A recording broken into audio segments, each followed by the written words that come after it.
Dahil nandito tayo, umuwi tayo sa Bicol, siyempre, gamit natin yung FKM na ating motor na hiniram sa kanila ng demo unit, i-change oil na din natin itong ating L3. Itong L3 ko ito, ginagamit na negosyo natin panghakot ng isda. So dahil nandito tayo, siyempre, ang gagamitin nating pan-change oil sa ating L3, walang iba kundi ang Dino oil. Kaya i-change oil natin. Tara, ang laman nito ay mga 6 to 7 liters, depende sa dipstick. And then, ipinahanda ko na sa driver ko na tanggalin na yung lumang langis, dinari na niya, sasalinan na natin. Tara. So, dahil nag-excursion tayo, no? Tama ba excursion? So, nag-island hopping kami. Nabot na kami ng hapon. Kaya ipinadrain ko na to. Para pagdating ko galing island hopping, change oil na natin, sasalinan na lang natin. Ito ay 4 liters, itong ating Dino oil na semi-synthetic oil.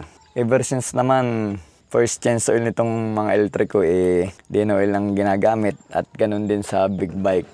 So ito, 8 liters, siguro 6.5 liters lang muna ang ating isasalin.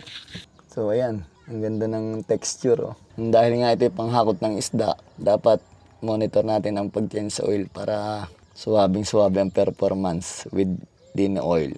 Right, another one, 4 liters. Siguro hanggang dito, magtitira tayo dito, mga 1 liter at kalahati. And then sukat natin sa dipstick.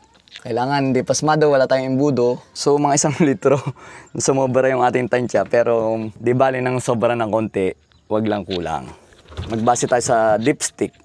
After natin mag-change oil is okay na yun. No? Napaka-basic lang naman mag-change oil. Kahit DIY, kayang-kaya nyo. Ito, recommended ko sa inyo, itong synthetic diesel engine oil ng Dino oil. Lahat ng mga motor ko, big bike, scooter, L3, Fortuner, ito yung gamit natin.